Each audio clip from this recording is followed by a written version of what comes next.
Mga kwentong pambata. Prinsesa Anastasia, ika-7 bahagi.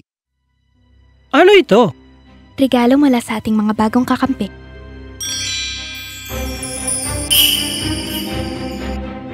Ana, ano yan? Sina Tanzonga at Kayleto ay matagal nang natutulog ng payapa sa ilalim ng gabay ni Prinsesa Anastasia. Ngunit habang mahimbing ang kanilang tulog, siya naman ay hindi. Magandang umaga, Prinsesa Anastasia. Bangungot na naman. Alam mo na yan. 5 taon nang nakalipas mula nang ikaw at si Eric ay salakayin ni Roha. 5 taon na ring walang masamang nangyayari sa ating kaharian. Hindi ba sapat na dahilan yun para makapagpahinga ka? Pakiramdam ko kasi na bawat araw ay mas napapalapit sa muling pagdating ng isang masasamang pangyayari. Magtiwala ka, Prinsesa. Ligtas ang iyong kaharian. Sige, sabihin mo na. Ang alin? Ang mga tungkulin ko ngayong araw. Oo. Kailangan mo makipagkita sa mga mamamayan mula sa kanluran tungkol sa mga kambing at sa silangan naman tungkol sa mga baka. May 2 kang sunod-sunod na pagharap sa hari. Bakit? Tungkol daw sa programang Batang Kabalyero. Oo. Ako nga pala namumuno roon. Mayroon kang pagsusukat ng damit, isang pinakamahusay na pagsusukat ng mga sapatos. At may hapunan ka kasama si Eric. Lahat ng ito sa isang araw? Anastasia, meron pang iba.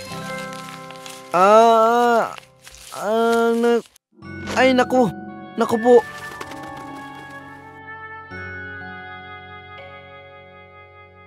Ano yun? May mga bulong-bulungan ng mga tao ng Tanzonga na may mga aninong nilalang na naglalakad kasama nila. Ang mga nilalang na ito ay kumikilos at nagsasalita na parang sila, pero hindi talaga sila. Ang mga bulungan na yan ay galing din sa Kayleto. Kung totoo ang mga usap-usapan na ito, may masamang pwersang gumagalaw dito. O baka naman, puro kwentong multo lang ang mga ito. Cancelin mo lahat ngayon. Ano? Kailangan kong imbestigahan ito.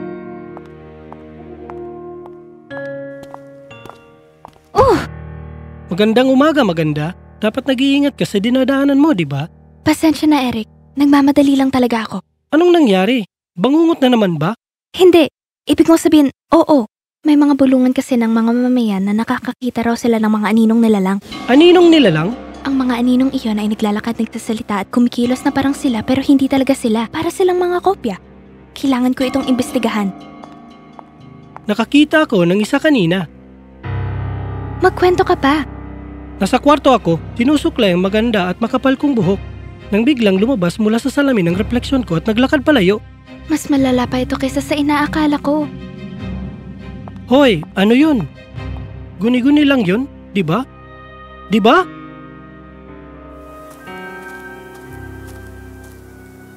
Hindi ko na maalala ang huling beses na tumawag ako kay Reyna Ursa sa gitna ng araw. Sana hindi siya natutulog. Reyna Ursa? Kailangan kita! Naririnig mo ba ako? Reyna Ursa! Gising na ako! Pangako! Oh!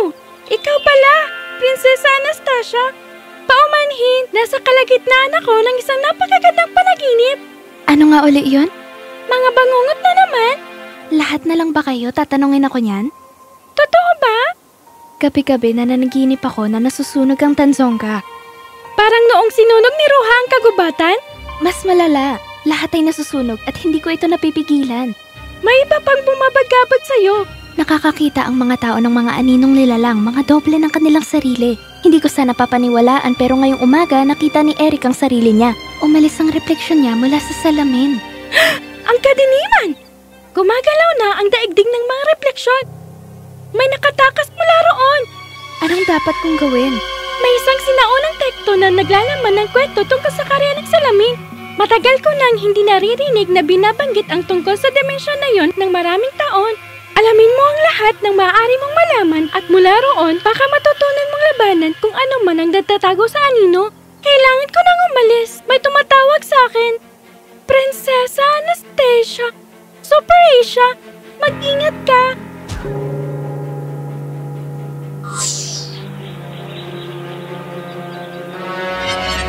Hindi.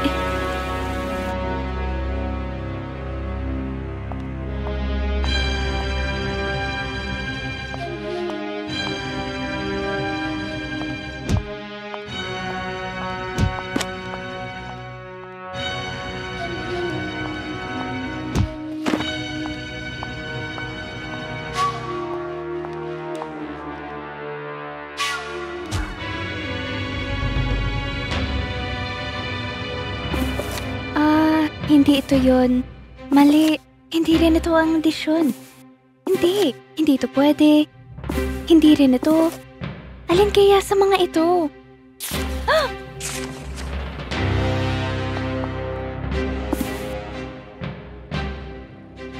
Ang daigdig ng salamin ay isang madilim at baluktot na dimensyon kung saan naninirahan ang pinakanakakatakot, pinakamasama at hindi pa kailanman nababanggit sa bahagi ng mundo.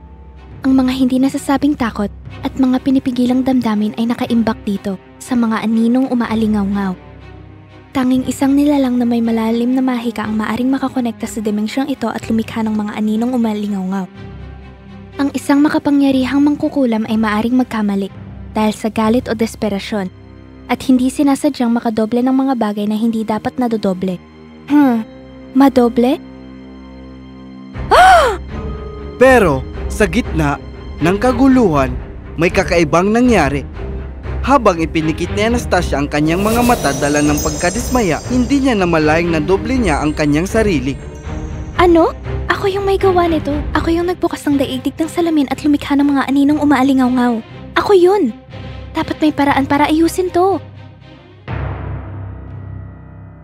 Kaya binasa mo lang ng malakas ang orasyon mula sa nakakatakot na libro na ninakaw mo mula sa bawal na seksyon at ngayon ay magbubukas ang daigdig ng salamin at tayo ay papasok sa loob para harapin ang mga aninong umalingaw-ngaw. Tama? Hindi ako makapaghintay. Velantor meadal endravactorun.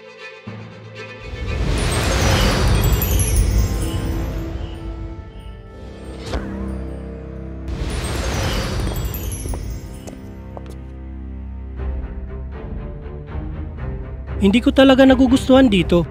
Halika na, kailangan natin siyang hanapin. Sino? May kutob ako, pero sana mali ako.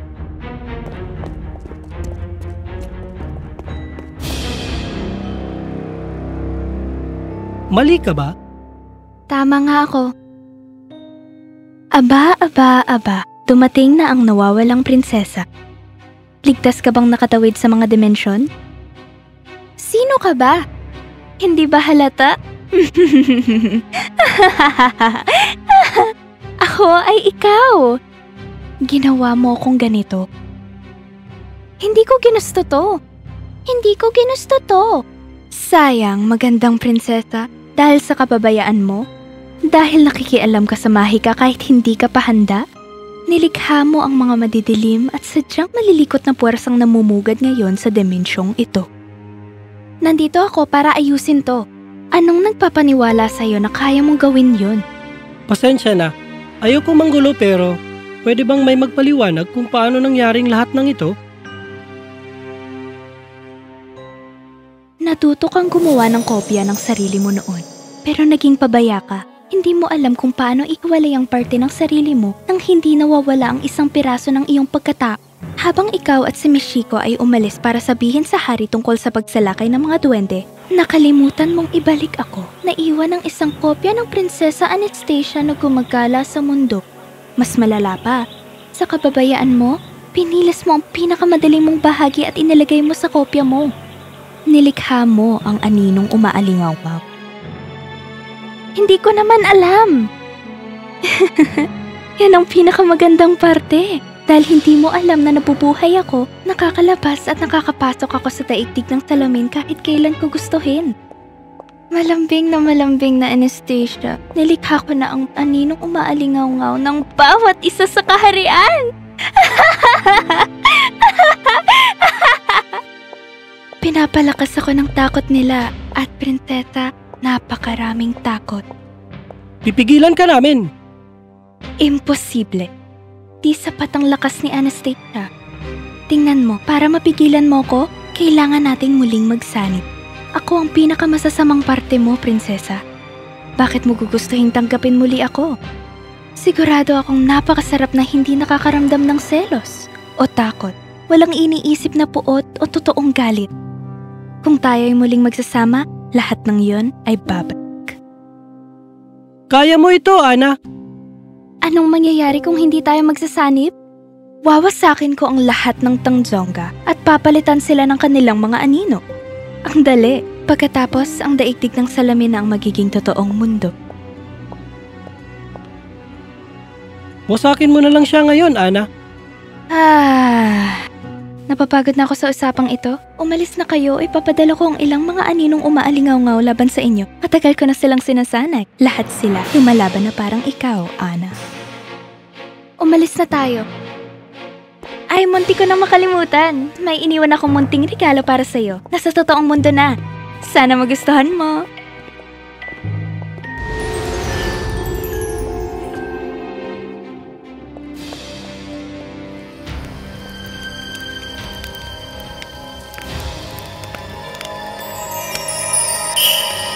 Paano mo nalaman na tumingin sa bintana? Ipinakita ng barya ang pagliyab ng lungsod. At siya ay ako. Yan din ang gagawin ko kung ako ay nasa kalagayan niya. Kailangan natin tumulong sa pag-apula ng apoy. Hindi, Eric. Kailangan natin siyang pigilan. Magtiwala tayo sa ating kababayan para sa apoy at tayo ay dapat magsanib muli. Bakit kailangan mo makipagsanib muli sa kanya? Wala akong ibang pagpipilian. Kung ikaw, sandali lang, Ana, huminto ka. Kung sisirain mo ang aninong bersyon mo, mawawalan ng tuluyan ang mga bahaging iyon sa'yo. Masama ba talaga yun? Hindi ko alam na nabuhay ako ng walang takot sa mga nakaraang taon. Ngayon malinaw na. Ako si Super Asia. Pero kahit gustuhin pang panatilihan ang kapangyarihang ito na walang takot, kailangan ko ang takot. Ito ang tumutulong sa akin upang malaman ang tama at mali. Ito ang gumagabay sa desisyon ko para manatiling ligtas ako at ang mga taong mahal ko. Kailangan kong magsanib muli. Sige, kung ganon, susuportahan kita. Kapag nahanap natin ang sinuunang teksto, makukuha natin ang spell para sa pagsanib. Mari kong isa-isang isanib muli ang lahat habang sila'y natutulog. Wala na tayong gaanong oras, Ana. Sigurado ka bang ikaw ang dapat magdesisyon para sa lahat? Paano kung gusto rin nilang mabuhay ng walang takot? Akala ko ba nagtitiwala ka sa akin? Oo, Akala ko ba sinusuportahan mo ako? oo. Kung ganon, patunayan mo. Narito na ang orasyon. Varet shun drakamer et solan. Varet shun drakamer et solan. Valet shun drakamer et solan! Ito nga ba talaga ang gusto? Ito ang kailangan ng mundo. Kailangan natin ng dilim at liwanag sa ating lahat. Isang balanse. Pero ang tunay na sukatan ng ating pagkatao ay ang paano natin kontrolin ang dilim. Nung unang beses akong dumoble ng sarili ko, dahil yun sa galit. Ngayon, kaya ko nang kontrolin ang nararamdaman ko. Hindi ko nahahayaang mauulit yun. Ang dali-daling kontrolin ng emosyon kung wala ka namang nararamdaman. Tinagal mo sila sa sarili mo nang gawin ng mga umaalingaw-ngaw na anino. Hindi mo alam kung gaano kabigat ang madilim na damdamin. Pero ako, alam ko! Tama na! Varet shun drakamer et solan!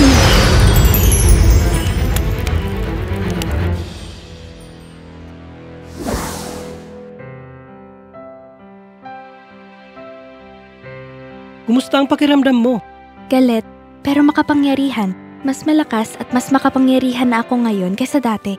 Nagkamali ba tayo ng desisyon?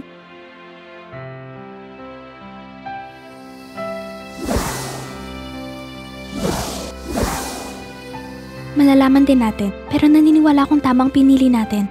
Tsaka, tingnan mo to. Yan ay napakagaling.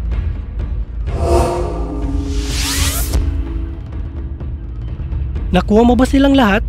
Walang Anastasia na nakatakas? Wala ni isa.